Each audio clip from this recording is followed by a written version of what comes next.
Hello friends, फिर से स्वागत है आपका मेरे चैनल पर पीसीएस विद चौहान। तो दोस्तों, मेरा नाम है किरण चौहान और हम यहाँ कर रहे हैं भारतीय इतिहास घटना चक्र की बुक। ठीक है।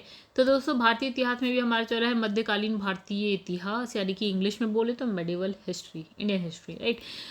क्वेश्चन चैप्टर नंबर 13 हो चुका था। 14वां अब हम करेंगे। मुगल वंश की स्थापना बाबर ने तो कर दी थी। आगे बढ़ जाते हैं। हुमायूं और शेर शाह की बात करेंगे। तो गाइस, अगर आपको मेरी वीडियो पसंद आती है तो लाइक करिएगा, कमेंट करिएगा, शेयर करिएगा, और अगर आपके कोई दोस्त है जिस तक मेरा चैनल नहीं पहुंचा है तो प्लीज़ शेयर करके वहां तक पहुंचाइएगा, और चैनल को सब्सक्राइब करवाइएगा। और आप भी कर लीजिएगा अगर आपने अभी तक चैनल को सब्सक्राइब नहीं किया है। और गाइस, एक और चीज़, अगर आपको ना घटना चक्र की ही मतलब बाकी सब्जेक्ट की भी घटना चक्र पढ़नी है तो आप मेरे ही चैनल की प्लेलिस्ट में जाइए। ऑलमोस्ट 80% हमने सब्जेक्ट कवर कर लिया है। आपको सारी प्लेलिस्ट मिल जाएगी एक लाइन से, सारे चैप्टर वाइज सारी बुक कंप्लीट है, तो आप देख लीजिएगा। एक्सप्लेनेशन के एक्सप्लेन करती हूँ मैं, तो इसलिए वीडियो थोड़ी बड़ी हो जाती है। अच्छा, यहाँ पे देखते हैं इंडेक्स, जो कि हम हर दिन करते हैं। वो इसलिए क्योंकि नए नए बच्चे भी आते हैं, वो भी देखें क्या चल रहा है कहानी में। अच्छा, यहाँ पे चैप्टर नंबर 1 से स्टार्ट करके हम चैप्टर नंबर 14 यानी कि हुमायूं और शेरशाह तक पहुँच चुके हैं। फिर उसके बाद जो चैप्टर करने हैं वो भी आप देख सकते हैं यहाँ पे आपकी स्क्रीन पे। चलिए अब आगे बढ़ जाते हैं हम लोग। तो यहाँ लिखा है कि जो हुमायूं, कामरान, अस्करी, हिंदाल बाबर के पुत्र है भाई, चार। ठीक है। तो हुमायूं बाबर का ज्येष्ठ का मतलब होता है बड़ा पुत्र है। अच्छा, हुमायूं जो है 1508 में काबुल में पैदा हुआ था। उसकी माँ माहम बेगम सिया संप्रदाय से संबंधित थी। कौन सी? शिया। अच्छा, कामरान और अस्करी की माँ गुलरुख बेगम, हिंदाल की माँ दिलदार बेगम। ठीक है। तो फिलहाल हुमायूं की समझते हैं। हुमायूं की मम्मी का नाम है माहम बेगम। ठीक है। चलो, तो हुमायूं ने चुनार दुर्ग पर प्रथम बार आक्रमण 1532 में किया और इस किले को उसने 4 महीने तक घेरे रखा। ठीक है। उसके बाद शेर खां ने हुमायूं की अधीनता स्वीकार कर ली। इसके अतिरिक्त 1531 में उसने जो है कालिंजर पर आक्रमण किया। 1532 में रायल, देखिए 53 की, अगर 1532 की बात करी तो हम कौन से किले की बात कर रहे हैं गाइज यहाँ पे? चुनार दुर्ग की। ठीक है। 1531 में कौन से किले पर आक्रमण? कालिंजर। अच्छा, 1532 में क्या होता है? रायसीन के महत्वपूर्ण किले को जीत लिया, राइट। तो इतनी बात हुई। किलो किलो की बात है, मतलब किले, बहुत सारे किले हैं, 3 किले, उसकी बात है। ठीक है, आगे बढ़ जाते हैं। अब लिखा है हुमायूं द्वारा लड़े गए 4 प्रमुख युद्ध की बात कर लेते हैं। एक हो गया आपका देवरा, चौसा, कन्नौज, सरहिंद, राइट। इंपॉर्टेंट, याद रखिएगा। अच्छा, 1532 में क्या होता है? उसने गोमती के तट पर स्थित क्या है यहाँ देवरा यानी कि दौराह देवरा नामक स्थान पर अफगान विरोधियों को परास्त किया। तो भैया कौन से विरोधी थे यहाँ पे? देवरा के युद्ध में अफगान विरोधी थे। अब 1532 देवरा युद्ध, अफगान थे विरोधी जिनको हरा दिया। 1539 को चौसा, देखो एक पहला देवरा हो गया।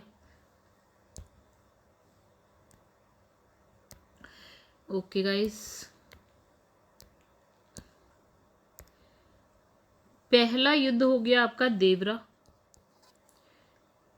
कहानी है गाइस आपकी 1532। 1539 दूसरा युद्ध चौसा, किस किस के बीच में हो रहा है? हुमायूं शेरशाह। शेरशाह जीतता है, हुमायूं हारता है। ठीक है। और यहाँ पे क्या होता है? शेरशाह से पराजित होना पड़ा हुमायूं को, और इस युद्ध में क्या है? निजाम नामक भिश्ती ने हुमायूं की जान बचाई, राइट। आगे बढ़ते हैं।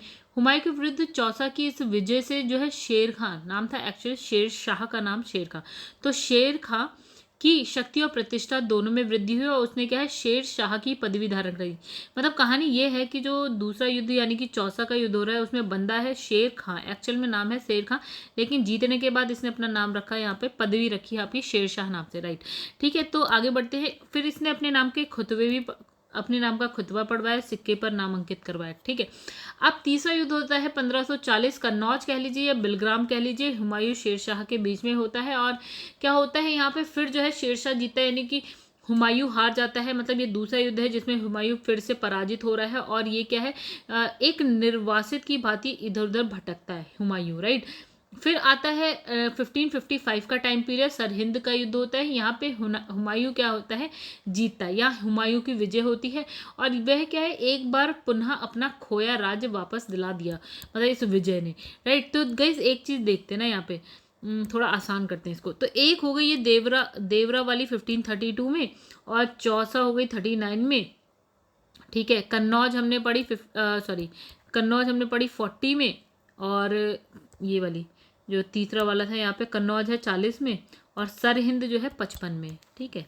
देखिए सरहिंद 55, यानी कि 1532, 1539, 39 के बाद 40, और ये हो गई 55 में।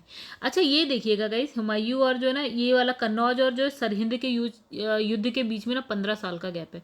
इस 15 साल में भी कुछ हुआ ही होगा, चलिए वो आगे पढ़ेंगे। चलिए यहाँ पे लिखा है फरीद, जो बाद में शेरशाह सूरी बना, ने अपनी शिक्षा जौनपुर से प्राप्त की। जौनपुर कहाँ है, यूपी में, ठीक है। तो 1594 में फरीद ने घर छोड़ दिया और विद्यायन के लिए क्या है जौनपुर चला गया। उसे पूर्व का सिराज नाम से प्रसिद्ध है, मतलब यहाँ शेरशाह सूरी की बात हो रही है, ठीक है। तो इसे क्या बोल रहे हैं, पूर्व का सिराज, राइट।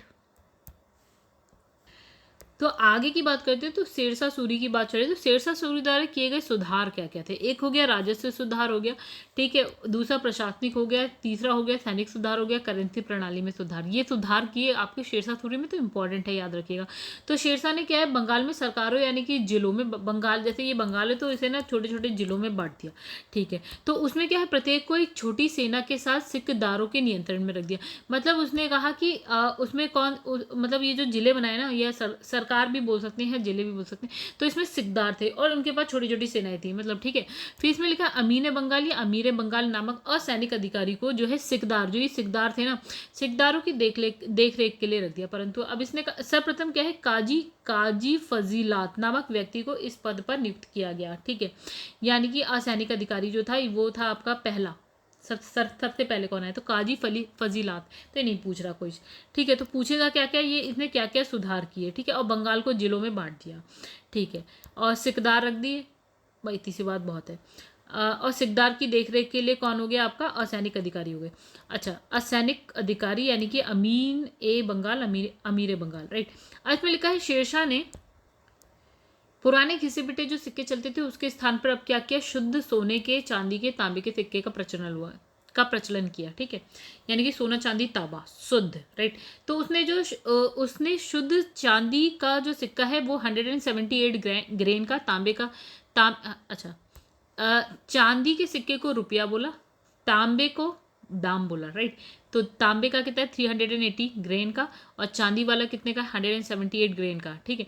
अच्छा, रुपया तथा दाम यानी कि चांदी का और जो है आपका तांबे का जो विनिमय दर थी ना, तो गैस चांदी तो महंगा होता है ना तांबे से, तो देखिए विनिमय दर 1 अनुपात क्या लिखा है 64, ठीक है, थी। और इसके समय में कितने टकसाल थे, टकसाल जहाँ पे सिक्के बनते थे 23 थे, ठीक है। अच्छा, दिल्ली सल्तनत के पराभव के उपरांत हुमायूं द्वारा सर्वप्रथम स्वर्ण मुद्रा का जो है प्रचलन किया गया। मतलब जब मुगल साम्राज्य आ रहा है ना, तो सबसे पहले जो स्वर्ण मुद्राएं हुमायूं ने चला दी, ठीक है। इसमें लिखा है हाजी बेगम ने अपने पति यानी कि हुमायूं के मकबरे का निर्माण जो है दिल्ली में 1560 के दशक में करवाया।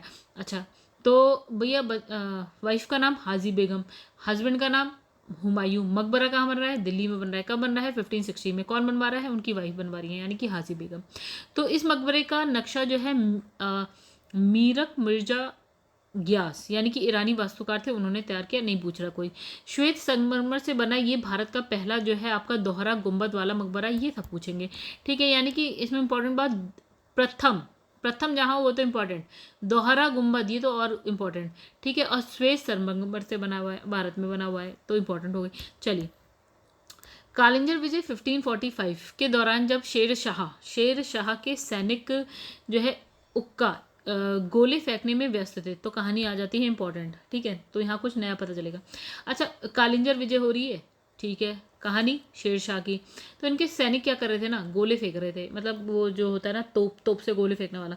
तो जो बारूद से भरा हुआ क्या है, एक गोला जो है जिस दुर्ग यानी कि जिस किले पे फेंक रहे थे ना, तो उसकी दीवार से टकराकर वापस वहां गिरा जहां जो है बारूद से भरे हुए बहुत सारे गोले रखे हुए थे। अच्छा, तो जिससे क्या है गोलों में आग लग गई और वे फट फट कर क्या हुए, सभी दिशा में चले गए। मतलब एक गोला जो है ना ऐसे करके, ये दीवार बनी हुई थी, यहाँ से आपने गोला फेंका टू, फिर यहाँ से वापस आ गया और यहाँ पे बहुत सारे गोले पड़े थे, सब फट गए। अच्छा ठीक है, तो शेरशाह वहाँ से अध जला बाहर निकला। भैया कहानी शेरशाह की चल रही। अच्छा, यद्यपि दुर्ग जीत लिया गया, किंतु क्या हुआ, यही जीत जो है शेरशाह के लिए अंतिम हो गई। ठीक है, अब 1545 को क्या होता है, वह कालिंजर में ही मारा गया। भैया 45 में युद्ध हो रहा है कालिंजर वाला, शेरशाह करवा रहे हैं, तो भैया मारे गए। अच्छा, कालिंजर का अभियान शेरशाह का अंतिम अभियान हो गया। और उस समय क्या है, वहाँ का राजा कौन था, कीरत सिंह। तो guys my name is Keerat Chauhan, Keerat Singh Chauhan भी कह सकते हैं। तो वहाँ का राजा था कीरत सिंह। ठीक है, शेरशाह सूरी ने मारवाड़ के युद्ध में राजपूतों के शौर्य पराक्रम से प्रभावित होकर कहा कि मात्र एक मुट्ठी बाजरे के चक्कर में मैंने अपना साम्राज्य खो दिया। तो ये कहानी थी। चलो, ये शेरशाह सूरी कह रहा है मात्र एक मुट्ठी बाजरे के चक्कर में मैंने अपना साम्राज्य खो दिया। अच्छा, शेरशाह का मकबरा। अच्छा, हुमायूं का मकबरा पढ़ लिया हमने, दिल्ली में था। अच्छा, शेरशाह का मकबरा बिहार के सासाराम नामक स्थान पर एक तालाब के बीच उसे चबूतरे पर बना हुआ है, अभी भी बना हुआ है। तो दिल्ली स्थित पुराना किला के भवनों का निर्माण शेरशाह सूरी ने करवाया था। तो कहानी ये है, शेरशाह का मकबरा सासाराम बिहार, राइट, और एक तालाब के बीच में बना हुआ है। अच्छा, दिल्ली में जो पुराने किले हैं उसके भवनों का निर्माण जो है शेरशाह सूरी ने करवाया। यहाँ किला है कुन्हा, इंपॉर्टेंट किला है कुन्हा, मस्जिद, शेर मंडल आदि भवन शेरशाह द्वारा बनाए गए हैं। तो शेर मंडल याद होना हो, किला है कुन्हा याद रखिएगा। अच्छा, कृषकों की मदद के लिए शेरशाह ने पट्टा कबूलियत, इंपॉर्टेंट, की व्यवस्था प्रारंभ की। किसानों को सरकार की ओर से पट्टे दिए जाते थे, जिसमें स्पष्ट किया गया होता था कि वह वर्ष उन्हें जो है कितना लगान देना है। अच्छा, किसान कबूलियत पत्र द्वारा इन्हें स्वीकार करता था। मतलब एक पत्र होता था, कबूलियत, कबूल करना, कबूल है, कबूल है, कबूल है। तो कबूलियत पत्र द्वारा इन्हें स्वीकार करता था, किसे, पट्टों को, और बता दिया था पट्टा मतलब सपोज कि खेत दे दिया इतना बड़ा और कह दिया भैया तुम अब ना इस साल के एंड तक ना इतना लगान दोगे, तो पट्टा दिया जा रहा है और कबूलियत पत्र पे सिग्नेचर किए जा रहे होंगे या अंगूठा लगाया, जो भी है। ठीक है, तो ये कहानी है। आगे बढ़ जाते हैं गाइस। ठीक है, तो कहानी हमने ये पढ़ी इस पूरी चैप्टर में कि हमने दो बंदों के नाम पढ़े, एक हुमायूं, दूसरा पढ़ा हमने शेरशाह। चलो आगे बढ़ जाते हैं। देखा है, निम्न नामों में से उन्हें चिन्हित कीजिए जो हुमायूं के भाइयों में से किसी का नाम नहीं है। तो भैया देखिए, हिंदाल तो था, है ना, कामरान भी था, अस्करी भी था, तो उस्मान नहीं था। ठीक है, उस्मान नाम आपने कहाँ पढ़ा था, पढ़ा है अभी हमने पिछले चैप्टर में। इसमें कामरान, अस्करी, हिंदाल जो है बाबर के पुत्र थे, हुमायूं के भाई थे। ठीक है, मतलब ये चार पुत्र थे बाबर के। अच्छा, हुमायूं जो है बाबर का ज्येष्ठ यानी कि बड़ा पुत्र था। 1508 में क्या है, काबुल में पैदा हुआ। इसकी माँ का नाम, इनकी माँ का नाम क्या है आपका, महम बेगम। और ये कौन सी संप्रदाय से थी, सिया संप्रदाय से। आगे बढ़ते, हुमायूं द्वारा लड़े गए चार युद्ध। तो पहले कौन सा, उसके बाद कौन सा, उसके बाद कौन सा। ठीक है, तो सबसे पहला है देवरा का युद्ध, दूसरा होता है आपका चौसा, फिर है कन्नौज, फिर है सरहिंद। ठीक है, देवरा 32, चौसा हो गया 39 में, कन्नौज हो गया 40 में, और सरहिंद का हो गया 55 में, मतलब 1500 1500 1500 1500 सब में लगा दीजिएगा आगे से।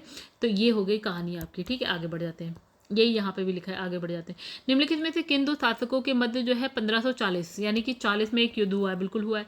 किस किस के बीच कौन सा वाला हुआ था गाइस, तो हमारा हुआ था, कौन सा युद्ध हुआ था, तो ये रहा आपका कन्नौज का युद्ध हुआ था। और किस 1540 में कन्नौज के पास युद्ध हुआ। ओहो, किन दो शासकों के बीच में कह रहा है ये, है ना। तो गाइस हुमायूं के बीच, हुमायूं और शेरशाह के बीच में हो रहा था।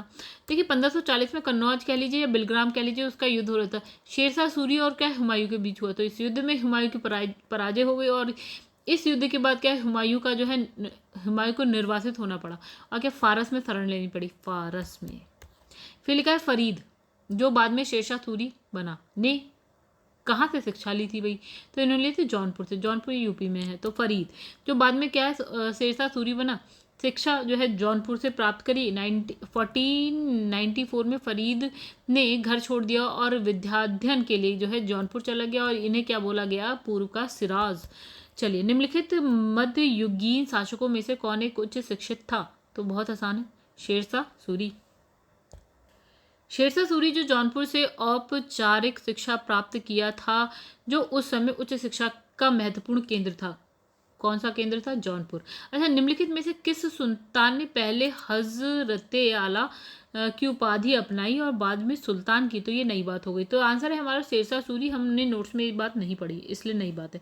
अच्छा, इसमें लिखा है 1534 में क्या है, बंगाल के शासक नुसरत शाह को पराजित करके शेर खां यानी कि शेरशाह सूरी ने हजरते आला की उपाधि धारण करी। कहाँ के शासक को? बंगाल के शासक नुसरत शाह को हराने के बाद, राइट। 1539 में क्या होता है, चौसा के युद्ध में हुमायूं को पराजित करके क्या है, शेरशाह की उपाधि धारण करी इनने और अपने नाम का खुतबा पढ़वाया, सिक्के पर लिखवाया, ये सब करवाया इनने। किसने? शेरशाह ने। अच्छा, शेरशाह सूरी द्वारा किए गए सुधारों में कौन कौन से थे? एक तो उसका करेंसी प्रणाली था, प्रशासनिक सुधार थे, सैनिक राजस्व सारे ही थे गए, उपरोक्त सभी होगा, आंसर डी है।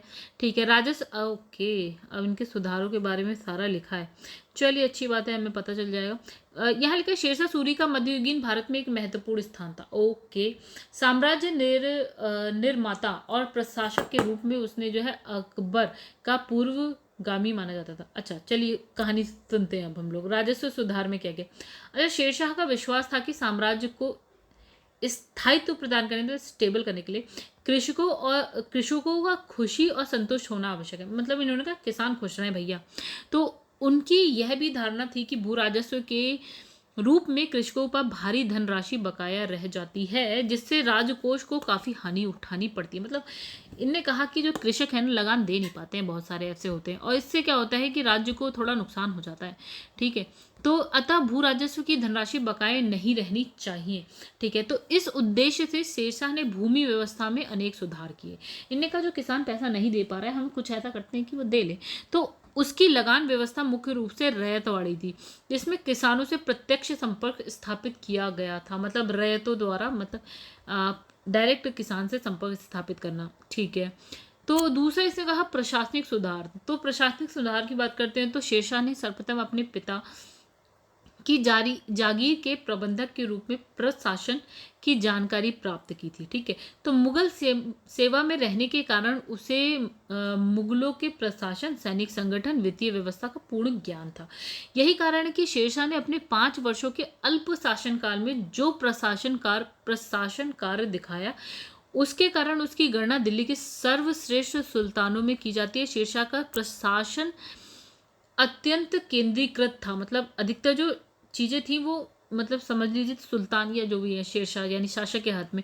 तो शासक स्वयं शासन का प्रधान होता था और क्या है, संपूर्ण शक्ति उसी में केंद्रित थी। ठीक है, और शेरशाह ने अपने बंगाल विजय के पूर्व क्या है, साम्राज्य को 47 सरकार मतलब हमने कह दिया जिलों में, ठीक है, जिलों में विभाजित किया था। तो शेरशाह ने बंगाल सूबे के लिए एक अलग प्रकार की व्यवस्था रखी। क्या? संपूर्ण सूबे को उसने 16 सरकारों में बांट दिया, यानी 16 जिलों में बांट दिया, और प्रत्येक जिले के लिए एक सैनिक अधिकारी यानी कि सिकदार के नियंत्रण में छोड़ दिया, और थोड़े थोड़े सैनिक रख दिए सब। तो उनकी सहायता के लिए क्या है, एक असैनिक अधिकारी यानी कि अमीर बंगाल की नियुक्ति कर दी। मतलब ये जब बंदा है ना अमीर बंगाल, ये किसको देखेगा? सिकदार को देखेगा। सिकदार पूरे बंगाल के जिलों को देखेगा, अलग अलग जिले के लिए अलग अलग सिकदार। ठीक है, तो ये प्रबंधन विद्रोह की आशंका को समाप्त करने के लिए किया गया। चलो आगे बढ़ते, सैनिक सुधार देखते हैं। तो अपने साम्राज्य को सुदृढ़ करने के लिए शेरशाह ने सैनिक संगठन के क्षेत्र में बहुत सारे सुधार किए, और वे सुल्तान जो है अलाउद्दीन खिलजी के सुधारों से बहुत प्रभावित था। तो खिलजी वंश में आता है अलाउद्दीन खिलजी, उसके सुधार देखे इसने। अच्छा, तो बेईमानी को रोकने के लिए उसने घोड़ों को दागने की प्रथा, ओ तो इंपॉर्टेंट हो गया, घोड़े दागने की प्रथा, सैनिकों का हुलिया लिखने की प्रथा को अपनाए। मतलब इतने का घोड़ों को दागना स्टार्ट करा कि मतलब क्या होता था, पैसे उसी हिसाब से दिए जाते थे। सपोज एक आदमी उसके पास 2 घोड़े हैं तो उस हिसाब से उसको पैसे दे, एक आदमी उसके पास 4 घोड़े, उस हिसाब से उसको पैसे दिए थे। अब इनने क्या करा कि घोड़ों को दागने लगे कि कहीं ये 2 बंदे हैं, सपोज एक बंदा ये एक बंदा ये। अब इसने कहा कि इसके पास 4 घोड़े, इसने कहा इसके पास 4 घोड़े, एक्चुअल में इसके पास 2 ही हैं। अब क्या करें, ये क्या करेगा ना, 2 उसको दे देगा 4 काउंट करवाने के लिए। अब इनने क्या करा, भैया इसके घोड़े दाग दिए गए, मतलब ये हो गया, कंफर्म हो गया कि भैया इसके 4 हैं इसके नाम से। ठीक है, लेकिन अब इसके पास तो 2 ही हैं तो 2 ही दिखेंगे। ठीक है, और क्या है, सैनिकों का हुलिया लिखने की प्रथा, ये हो गया। अब करेंसी प्रणाली में सुधार की बात करते हैं, ये भी इनने करा।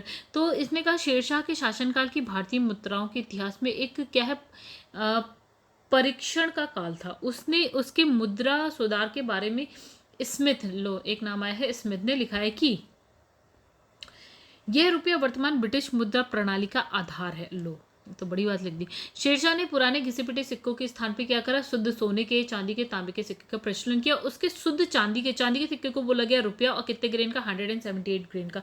तांबे के सिक्के को बोला गया दाम, 380 ग्रेन का। अब बस इतनी सी बात है। अच्छा, दिल्ली सल्तनत के पराभव के उपरांत किस शासक द्वारा स्वर्ण मुद्रा का सर्वप्रथम प्रचलन किया गया? तो आंसर हो गया आपका हुमायूं, राइट। तो देखिए कहानी कुछ ऐसी है कि दिल्ली सल्तनत के पराभव यानी कि खत्म होने के उपरांत क्या, हुमायूं द्वारा सर्वप्रथम जो है स्वर्ण मुद्रा का प्रचलन किया गया। हुमायूं के बाद शेरशाह द्वारा स्वर्ण मुद्रा जारी करने का उल्लेख है, ठीक है। ठीक है, तो उत्तराखंड, ओके चलिए हम बात नहीं करेंगे किसने क्या कहा। हुमायूं ने चुनार दुर्ग पर प्रथम बार आक्रमण कब किया था? चुनार पर, तो कब? 1532 में, ठीक है। अच्छा, कहानी क्या है कि हुमायूं ने चुनार दुर्ग पर प्रथम आक्रमण जो है 1532 में किया था। वहीं जो है सतीश चंद्र के अनुसार हुमायूं ने चुनार दुर्ग पर जो प्रथम आक्रमण है वो 1531 में किया, राइट। तो इस किले को उसने 4 महीने तक घेरे रखा। उसके बाद जो है शेरखां या शेरशाह सूरी ने हुमायूं की अधीनता स्वीकार कर ली। और इसके अतिरिक्त क्या होता है, 1531 में उसने कालिंजर पर आक्रमण किया, और 32 में क्या है, रायसीन के महत्वपूर्ण किले को जीत लिया। ओके, ये सब हुमायूं की कहानी है, ये हम पढ़ चुके हैं, ठीक है। आगे बढ़ते हैं गाइस। नेक्स्ट लिखा है कि निम्नलिखित घटनाओं पर विचार कीजिए, उन्हें का क्रमानुसार व्यवस्थित कीजिए। एक हो गया आपका दोराहा का युद्ध, हो गया कन्नौज, चौसा और सामूगढ़ का युद्ध। ओके, तो गाइस सामूगढ़ का युद्ध, चलो यहाँ बढ़ जाते हैं। तो इसमें लिखा है 1531, 39, 40, 50, ठीक है। तो देखिए यहाँ पे ये है ना, देवरा भी कह सकते हैं इसको हम, ठीक है। तो ये हो गया, डाउट में है तो 31, 32 कर लीजिए, नहीं तो 32 लिखा हुआ था एक जगह। चौसा का 39 हमने पढ़ा, कन्नौज का 40 पढ़ा, ठीक है। तो यहाँ पे है सामूगढ़ का जो है यहाँ पे 58 में है, ठीक है। आगे बढ़ जाते हैं। निम्नलिखित में से किसने अपने बादशाह पति के लिए क्या है, मकबरे का निर्माण करवाया? तो भैया किसने करवाया था? हाजी बेगम ने। किसने? हाजी बेगम ने कराया। हाजी बेगम अपने पति, हाजी बेगम वाइफ, हुमायूं हस्बैंड, ठीक है। तो हाजी बेगम ने क्या किया, हुमायूं के मकबरे का निर्माण कहाँ पे करवाया? दिल्ली, दीनपना। कब कराया? 1560 के दशक में करा। तो इस मकबरे का नक्शा जो है मीर मिर्जा ग्यास, ये ईरानी वास्तुकार थे, उन्होंने तैयार किया। कहानी क्या है कि श्वेत संगमरमर का बना हुआ है, प्रथम है भारत में, दोहरे गुंबद वाला है, ठीक है। तो इस मकबरे के परितः एक बाग की रचना की गई, मतलब ये कहा है ये मकबरा है और इसके चारों तरफ बाग है। चलो आगे बढ़ जाते हैं। चांदी का सिक्का किसने शुरू करवाया? तो चांदी का सिक्का यहाँ लिखा है शेरशाह सूरी। सोने का हुमायूं पढ़ा था हमने अभी। अच्छा, शेरशाह को ऐसी सुधरी हुई मुद्रा प्रणाली को स्थापित करने का सम्मान प्राप्त है जो मुगल काल में चलती रही और जो ब्रिटिश मुद्रा का आधार भी बनी है, हम पहले पढ़ चुके हैं। शेरशाह ने मिश्रित धातु के सिक्के बंद कर, पहले मिश्रित धातु के चले थे, अब इसने शुद्ध सोने के, चांदी के, तांबे के सिक्के चलवाए और जिसका तोल और आकार निश्चित था, ठीक है। अच्छा, इसके जो चांदी के सिक्के रुपया कहा जा रहा है, इसका तोल 178 ग्रेन था और 173 ग्रेन शुद्ध चांदी थी, ठीक है। तो इस पर क्या है, प्राय जो है अरबी और नागरी में सुल्तान का नाम लिखा है, मतलब अरबी लिपि में कह लीजिए, अरबी भाषा लिपि और नागरी में जो है सुल्तान का नाम लिखा है। हो सकता है दोनों तरफ लिखा हो, एक तरफ लिखा हो, जैसे भी। शेरशाह के अंतर्गत तांबे का दाम और जो है चांदी का रुपए का विनिमय। अच्छा, तो विनिमय दर बतानी है, तो ये हमने बड़ी 1:64 पढ़ी थी। तो चलिए पहले लिख दिया है तांबा, फिर लिख दिया चांदी, यानी कि 64:1। चलिए आगे बढ़ जाते हैं। तो शेरशाह की मुद्रा व्यवस्था अत्यंत क्या है, विकसित थी। बार बार एक ही बात कही जा रही है, यानी कि बात इंपॉर्टेंट है। शेरशाह की मुद्रा व्यवस्था, शेरशाह की मुद्रा व्यवस्था। तो इसके शुद्ध चांदी का रुपया जो था वो कितना था, 178 ग्रेन का था। दाम, तांबे का दाम 380 ग्रेन का था। अच्छा, इसकी विनिमय दर की बात 1:64 है, ठीक है। अच्छा, 1:64 है गाइस, लेकिन यहाँ पे 64:1 की बात करें, क्यों? क्योंकि यहाँ पे ये पहले लिखा है दाम और उसके बाद लिखा है रुपया, और यहाँ लिखा है रुपया उसके बाद लिखा है दाम, इसलिए उल्टा हो गया।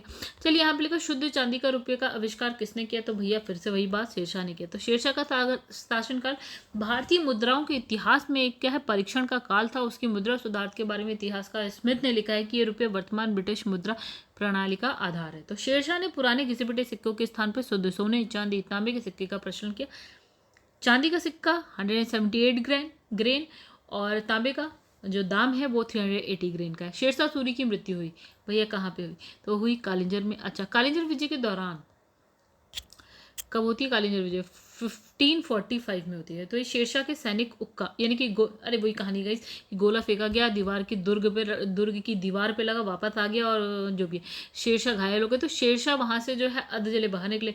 अच्छा अच्छा अच्छा अच्छा। तो यहाँ पे 1545 में क्या होता है, कालिंजर के वहीं पे मतलब उनका जो है देहांत हो जाता है। कालिंजर का अभियान शेरशाह का अंतिम अभियान हो गया। उस समय वहां का राजा कौन था? कीरत सिंह था। तो ये याद रखिएगा, कीरत सिंह। अच्छा, यहाँ शेरशाह सूरी का अंतिम अभियान निम्नलिखित में से किस राज्य के विरुद्ध था? ठीक है, तो किस राज्य? कालिंजर। फिर वही वाली बात, ये गोला फेंका, दुर्ग की दीवार से लड़ा और वापस आ गया, शेरशाह सूरी के बगल में आके फट गया। चलिए, लिखा है मात्र एक मुट्ठी बाजरे के चक्कर में मैंने अपना साम्राज्य खो दिया। इस कथन को आप किस मध्यकालीन शासक, किसने कहा था? ये कहा था शेरशाह सूरी ने। चलिए आगे बढ़ जाते हैं। ठीक है, तो इसमें शेरशाह सूरी में क्या है, मारवाड़ के युद्ध में राजपूतों के शौर्य पराक्रम से इतना प्रभावित हुआ था कि उसके मुंह से ये निकल गया ऐसा। ठीक है, अच्छा, शेरशाह का मकबरा कहाँ पे है? तो सासाराम बिहार में है। तो यहाँ पे शेरशाह का मकबरा जो है बिहार के रोहतास जिले में सासाराम नामक स्थान पर एक तालाब के बीच में एक चबूतरा है, ऊंचे चबूतरे पर है।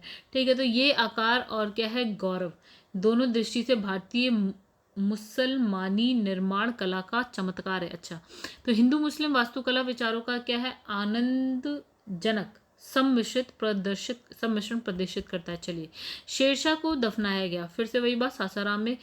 भारत में शेरशाह सूरी ने 1540 से लेकर 1545 तक शासन किया, यानी कि 5 ही साल इन्होंने शासन किया। तो कालिंजर युद्ध के दौरान दुर्ग की दीवार से बारूद का गोला टकराकर फटने से उनकी मृत्यु हो गई। और इसे क्या है, आप बिहार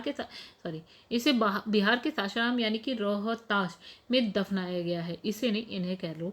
ठीक है, तो इसका मकबरा इनका मकबरा जो है फरगान स्थापत्य का शानदार नमूना माना जाता है। तो ये याद रख लो, तो फरगान स्थापत्य का अफगान स्थापत्य का शानदार नमूना है भैया इनका मकबरा। चलिए, निम्नलिखित में से किस स्मारक का निर्माण शेरशाह ने करवाया था? तो यहाँ पे लिखा दिल्ली की किला कुन्हा मस्जिद। देखिए, मैंने कहा था ना, याद रखिएगा, इंपॉर्टेंट है। चलो, तो यह शेरशाह का छोटा शासनकाल भारतीय भव्य निर्माण कला के इतिहास में क्या है, संग क्रांति का युग है। और क्या किला है कुन्हा मस्जिद जो कि दिल्ली में है, 1541 में बनी थी। उनके उज्ज्वल वास्तु कलात्मक गुणों के कारण उत्तर भारत में ऐतिहासिक भवनों में उच्च स्थान दिया गया है इन्हें। ठीक है भैया, दिल्ली में पुराना किला के भवनों का निर्माण किया था तो शेरशाह सूरी। चलिए, दिल्ली स्थित पुराने किले के भवनों का निर्माण शेरशाह सूरी ने करवाया था। और यहाँ किला कुन्हा मस्जिद, शेर मंडल आदि भवन इनके द्वारा बनाए गए। दिल्ली के पुराने किले का वर्तमान स्वरूप का निर्माण निम्नलिखित में से किसने किया था? तो शेरशाह सूरी। बार बार एक ही बात। तो यहाँ पे लिखा दिल्ली के पुराने, अब व्याख्या भी बार बार लिखिएगा इसे, कमाल की बात तो ये है। दिल्ली के पुराने किले के वर्तमान स्वरूप का निर्माण शेरशाह सूरी ने अपने शासनकाल 1540 से 45 में करवाया था। और ये किला नई दिल्ली में यमुना नदी के किनारे स्थित प्राचीन दीन पनाह नगर का आंतरिक किला है। ओके, आगे बढ़ते हैं। कृषकों की सहायता के लिए किस मध्यकालीन भारतीय शासक ने पट्टा और कबूलियत की व्यवस्था प्रारंभ की? तो आंसर है आपका शेरशाह सूरी ने करी। तो गाइस, इसमें कुछ भी ऐसा नहीं लिखा है जो नया हो, आप खुद से पढ़ लीजिए। निम्नलिखित में से किसने पूर्वी बंगाल से लेकर पेशावर तक सड़क के आजम कहलाई जाने वाली सड़क बनाई? अच्छा जी, आंसर है गाइस यहाँ पे अब शेरशाह सूरी। देखिए, सड़क के आजम को आज हम क्या बोलते हैं? ग्रैंड ट्रंक जीटी रोड, यानी कि ग्रैंड ट्रंक रोड कहते हैं। प्राचीन काल में जो है उत्तरापथ कहा जाता था। ये उत्तरापथ, सड़क के आजम या ग्रैंड ट्रंक रोड यानी कि क्या बोलते हैं, जीटी रोड। ठीक है, तो सड़क आजम का निर्माण शेरशाह ने करवाया। सड़क ए आजम सोनार गांव यानी कि बंगाल से उत्तर पश्चिम पाकिस्तान में लाहौर तक है। मतलब आप ये समझिए ना, ये भारत है। ठीक है, सपोज ये भारत है पूरा, तो गाइस ऐसे ही कुछ भारत है। ठीक है, और यहाँ से सड़क चलिए यहाँ तक, बहुत बड़ी सड़क है ये। शेरशाह का उत्तराधिकारी था कौन था भैया? तो इस्लाम शाह था भैया। तो शेरशाह का उत्तराधिकारी उसका जो पुत्र है इस्लाम शाह यानी कि जलाल खां था। तो ये एक योग्य उत्तराधिकारी सिद्ध हुआ। इसने शेर शाह के समय के शासन व्यवस्था को स्थापित रखा। अच्छा, तो इन शासकों में से किसने अपनी सैन्य टुकड़ियों को 200, 250, 500 की इकाई में विभाजित किया? आंसर हो गया डी। अच्छा, तो इस्लाम शाह शेर शाह का पुत्र था। ठीक है भैया, ये बात हमने ना नोट्स में नहीं पढ़ी, यहाँ पढ़ते हैं। तो इस्लाम शाह इनका पुत्र था, किसका? शेरशाह सूरी का। तो इस्लाम शाह ने पूरे उत्तर भारत में लगभग 8 वर्षों तक शासन किया। इसकी मृत्यु हो जाती है 1553 में।